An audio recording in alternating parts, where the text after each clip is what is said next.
La relance et les mesures d'urgence face à la crise Covid concernent tous les territoires.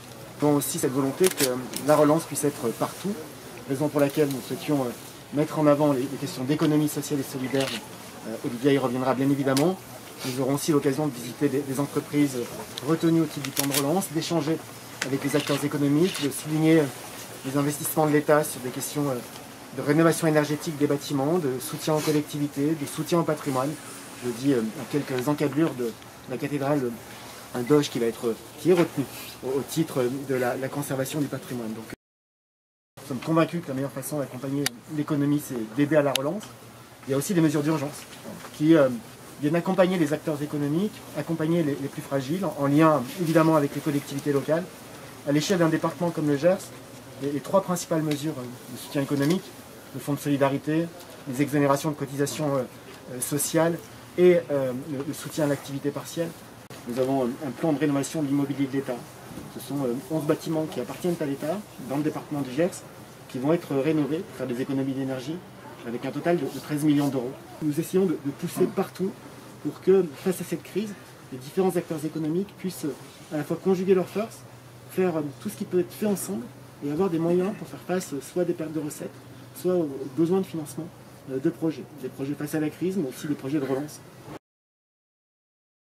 C'est pour témoigner aussi du fait que nous menons de front l'urgence et la relance. Il est très important pour nous de lancer, bien sûr, France Relance, de déployer le plan de relance, tout en s'assurant que nombre de structures puissent aussi, et notamment dans l'ESS, être en état d'aller chercher ces financements. Il y a deux messages extrêmement simples que je veux passer. Premièrement, l'ensemble des structures de l'ESS, et notamment les nouvellement créées, je pense aux coopératives d'activité d'emploi, aux SKIC, coopératives d'intérêt collectif, toutes les structures de l'économie sociale et solidaire sont éligibles à l'ensemble des aides de l'État. Et qu'il y a aussi possibilité pour ceux qui sont à bout, parce qu'on le sait, certains sont à bout, et notamment dans l'ESS, de bénéficier d'un fonds d'urgence de 30 millions d'euros. C'est très simple de l'obtenir, urgence-ess.fr. Le souci du gouvernement, c'est accompagner jusqu'au bout de l'urgence pour aussi qu'on évite la rupture de charge et que vous puissiez aller candidater à la relance. Urgence-ess.fr est ouvert à toutes les structures de l'ESS et notamment associatives jusqu'à 10 salariés. De 1 à 3 salariés, c'est une aide directe allant jusqu'à 5 000 euros. De 4 à 10 salariés, une aide directe jusqu'à 8 000 euros.